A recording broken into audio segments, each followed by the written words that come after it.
राधे राधे जी। माघ मास की षटतिला एकादशी की आप सबको बहुत सारी शुभकामनाएं।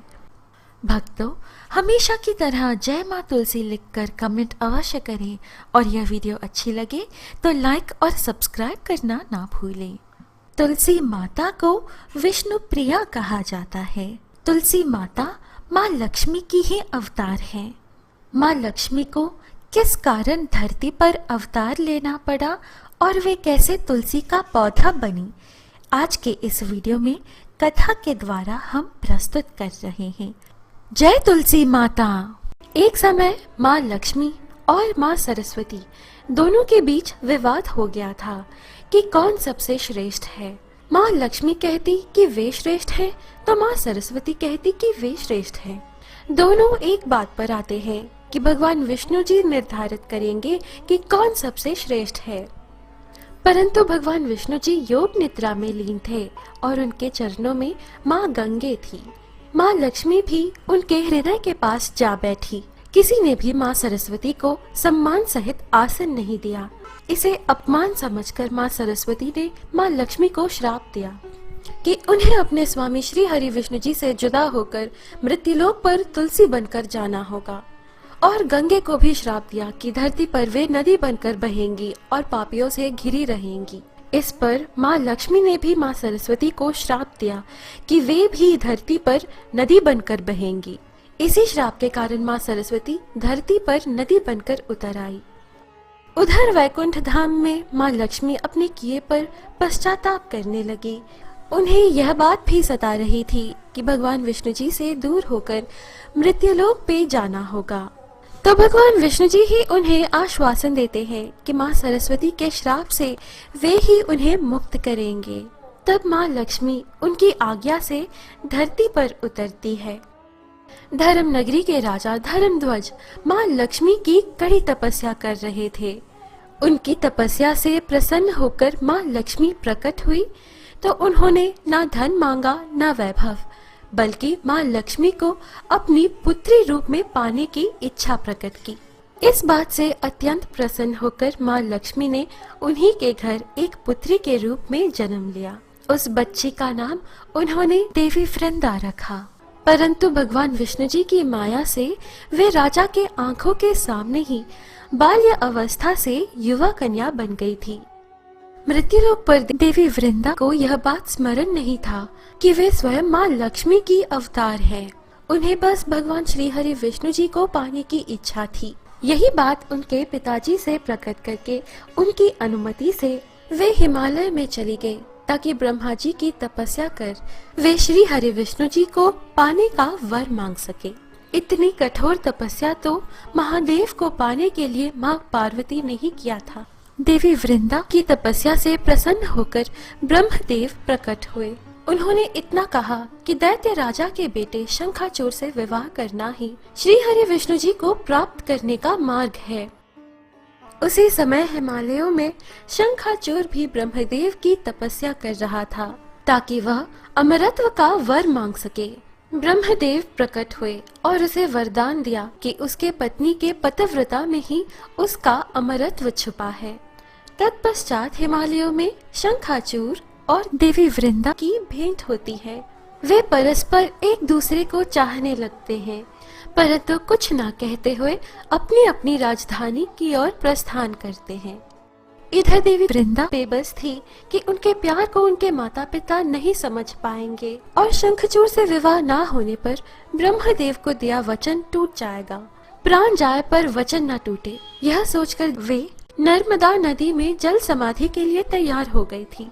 तभी ब्रह्मदेव वहां प्रकट होकर उससे कहते हैं, ना पुत्री, आत्महत्या घोर पाप है। वहाँ शंखचूर भी नदी के तट पर अपने प्राण त्यागने की सोच रहा है। तुम दोनों गंधर्व विवाह कर लो। दौड़ी दौड़ी देवी वृंदा शंखचूर के पास पहुँचती है और ब्रह्मदेव का कहा शंखचूर से कहती है। इस प्रकार दोनों गंधर्व विवाह करके शंखचूर के राज्य में चले जाते हैं। अपने ससुराल में देवी वृंदा कदम ही रखती है, वहाँ नारद जी प्रकट होकर कहते हैं कि उनके पति पर घोर विपत्ति आ पड़ी है और उनके सुहाग की रक्षा हेतु उन्हें भगवान विष्णु जी का व्रत रखना होगा। भगवान विष्णु जी की परम भक्त देवी वृंदा व्रत रखकर भगवान विष्णु जी के 12 मंत्र का जाप करने लगती है। शंखचूड़ दरअसल भगवान विष्णु जी के ही अंश अवतार थे, इसलिए उनमें दैवीय गुण भी थे और दैत्य राज में पैदा होने के कारण अहंकार जैसे दैत्य गुण भी थे। वे परम शक्तिशाली थे। उन्होंने युद्ध में इंद्र को ही हराया था, परंतु इंद्र ने चाल चली, वरुण देव को आज्ञा दी कि वे शंखचूड़ को घायल कर दे। पतिव्रता देवी वृंदा के व्रत के प्रभाव से ही भगवान विष्णु जी ने जटायु को आज्ञा दी कि वे जाकर शंखचूड़ की प्राणों की रक्षा करें। इसके बाद तो शंखचूड़ ने तीनों लोकों पर विजय प्राप्त कर स्वर्ग पर भी अपना अधिकार बना लिया था। अब स्वर्ग पर दैत्यों का अधिकार था, परंतु उसका अहंकार इससे संतुष्ट नहीं होने दिया। वह अगला आक्रमण महादेव पर करना चाहता था और कैलाश को प्राप्त करना चाहता था। इस पर स्वयं आदिशक्ति प्रकट होकर उसे चेतावनी दी कि महादेव से युद्ध और कैलाश पर्वत पर आक्रमण उचित नहीं, परंतु वह अहंकारी राजा किसकी सुनता। वह महादेव से ही युद्ध करने लगा। शंखचूड़ को किसी तरह रोकना था। उसकी ताकत उसके पतिव्रता पत्नी के व्रत में छिपी थी, जिसे किसी तरह भंग करना था। यह घोर पाप है। यह जानते हुए भी इसके परिणाम के लिए भगवान विष्णु जी तैयार थे। वे महल में गए और मन ही मन क्षमा प्रार्थना की। वे शंखचूड़ का रूप धारण कर देवी वृंदा के निकट गए। उन्होंने कहा, देवी तुम्हारा व्रत सफल हुआ, मैं हर युद्ध में विजयी रहा। चलो अब पानी पीकर व्रत तोड़ लो। देवी तुलसी पानी ग्रहण कर व्रत तोड़ते ही शंखचूड़ का महादेव ने वध कर दिया। वह महाविष्णु का अंश महाविष्णु में ही समा गया और शंखचूड़ को मुक्ति मिल गई। यहाँ देवी वृंदा को एहसास हो गया कि वह उनके सामने उनका पति नहीं है। उन्होंने जवाब मांगा कि वे अपना परिचय दे।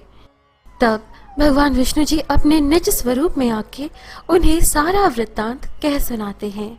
इससे देवी वृंदा अत्यंत दुखी हुई कि जिनकी आराधना वे करती थी उन्होंने ही उनके साथ छल किया। वे इतने पत्थर दिल कैसे हो सकते थे। उन्हें श्राप देती है कि वे पत्थर ही बन जाएं। परंतु भगवान विष्णु जी ने उनका क्रोध समझा। उनके श्राप को भी उन्होंने वरदान में बदल दिया। भगवान विष्णु जी ने कहा कि वे तुलसी का पौधा बनकर विष्णु प्रिया कहलाएंगी। इतना कहकर उनका एक अंश शालिग्राम पत्थर बन गया और देवी वृंदा भी पानी बनकर बह गई। जैसे ही शालिग्राम जी से स्पर्श हुआ, उस स्थान पर तुलसी का पौधा उगा और इस तरह वे अपने हरि विष्णु को पा गई। भक्तों, यह थी भगवान विष्णु जी और तुलसी माता की कथा। आज शाम एकादशी व्रत में तुलसी पूजा के बाद यह कथा अवश्य सुने। कार्तिक मास में सब औरतें तुलसी माता को सींचने जाती थी। सब तो सींच कर आती, परंतु एक बूढ़ी माँ आती और कहती, हे तुलसी माता, सत की दाता, मैं बिलड़ा सींचू तेरा, तू कर निस्तारा मेरा। तुलसी माता अड्डुआ दे लड्डुआ दे, पीताम्बर की धोती दे, मीठा मीठा गास दे, वैकुंठ का वास दे, चटके की चाल दे, पटके की मौत दे, चंदन की काठ दे, झालर की झंकार दे, साई का राज दे, दाल भात का जीवन दे, 11 की मौत दे और श्री कृष्ण जी का कांधा दे। यह बात सुनकर तुलसी माता सूखने लगी। भगवान श्री कृष्ण जी ने पूछा, हे तुलसी, तुम क्यों सूख रही हो? तुम्हारे पास इतनी औरतें रोज आती हैं, तुम्हें मीठा भोग लगाती हैं, गीत गाती हैं। तुलसी माता ने कहा, एक बूढ़ी माँ रोज आती है और इस प्रकार की बात कह जाती है। मैं सब बात तो पूरी कर दूं, पर श्री कृष्ण जी का कांधा कहाँ से दूं? भगवान जी बोले, वह मरेगी तो कांधा मैं दे आऊंगा। कुछ समय पश्चात बूढ़ी माँ का देहांत हो गया। सारे गांव वाले एकत्रित हो गए और बूढ़ी माँ को ले जाने लगे, पर वह इतनी भारी हो गई कि किसी से भी नहीं उठी। सब ने कहा, इतना पूजा पाठ करती थी, पाप नष्ट होने की माला फेरती थी, फिर भी इतनी भारी कैसे हो गई?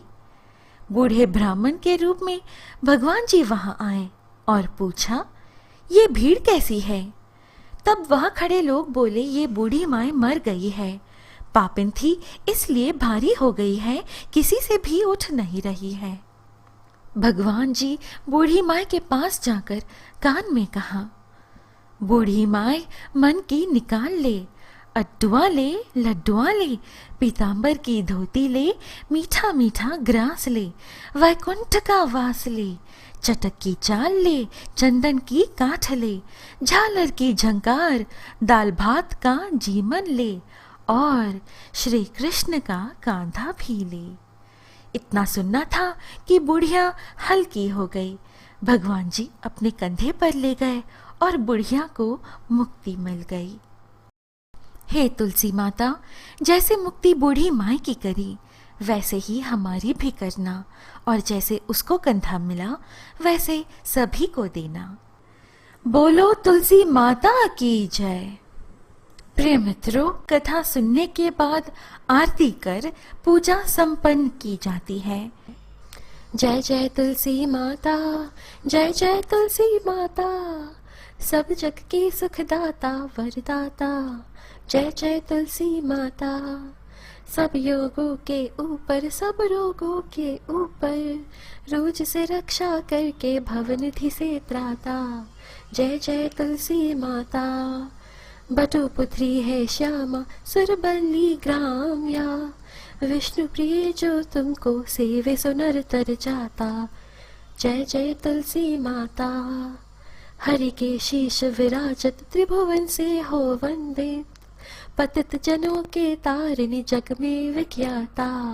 जय जय तुलसी माता, लेकर जन्म विजन में आई दिव्य भवन में, मानव लोक तुम्ही से सुख संपत्ति पाता। जय जय तुलसी माता, हरि को तुम अति प्यारी, श्याम वर्ण कुमारी, प्रेम अजब है उनका तुमसे कैसा नाता। जय जय तुलसी माता। प्रिय मित्रों, यह है आज की प्रस्तुति। आशा है आपको यह वीडियो अच्छी लगी। इस प्रकार के और वीडियोस पाने के लिए कृपया हमारे YouTube चैनल पवित्र वचन को सब्सक्राइब करें। हम फिर मिलेंगे अगली वीडियो में। जय तुलसी मैया की जय।